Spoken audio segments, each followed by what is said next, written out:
আসসালামু আলাইকুম, কেমন আছেন সবাই? আশা করি সবাই ভালো আছেন। আলহামদুলিল্লাহ আমিও ভালো আছি। তো ভিডিওটা শুরু করলাম এই যে আমার মাশরুম ঘর থেকে।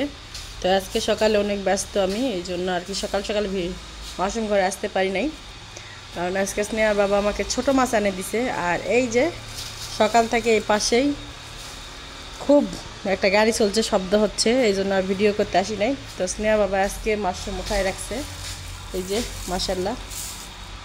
এই যে এখানে 1 কেজির উপর হবে, এই যে মাশরুম উঠায় রাখছে। তো এই মাশরুমগুলো এখন প্যাকেট করব, অর্ডার আছে, প্যাকেট করে ওজন করে দিয়ে দিব। তো সবাই আমাদের জন্য দোয়া করবেন। তো ভিডিওর পাশেই থাকবেন, আপনাদের জন্য আরেকটা জিনিস শেয়ার করব, আমার বাড়ির মুরগিগুলো কোথায় ডিম পাড়ছে আর কী অবস্থা। অবশ্যই পাশে থাকবেন, দেখতে থাকবেন।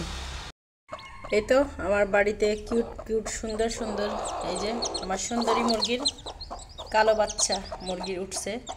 দেখেন একদিনে বাচ্চা ভাত খাওয়ার জন্য চেষ্টা করতেছে। আর আমার বাড়ির আর কিছু মুরগি কোথায় ডিম পারছে চলেন আপনাদেরকে দেখাই। এর আগে ডিম পারছিল, ওখান থেকে আমি উঠায় বিক্রি করছি। আবার ওই যে বস্তার ভিতরে কতগুলো ডিম পারছে।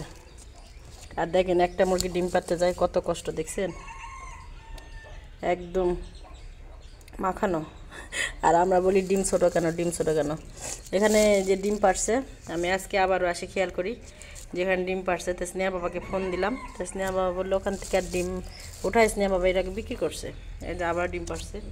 তো সবাই দোয়া করবেন। আমার বাড়ির এই যে হাঁস মুরগি, হাঁস আপাতত নাই, মুরগি আর এই যে মাশরুম।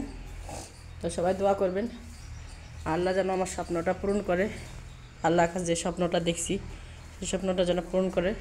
তো ভিডিওটা বেশি বড় করবো না, সবাই ভালো থাকবেন, সুস্থ থাকবেন, আমাদের জন্য দোয়া করবেন। আল্লাহ হাফেজ।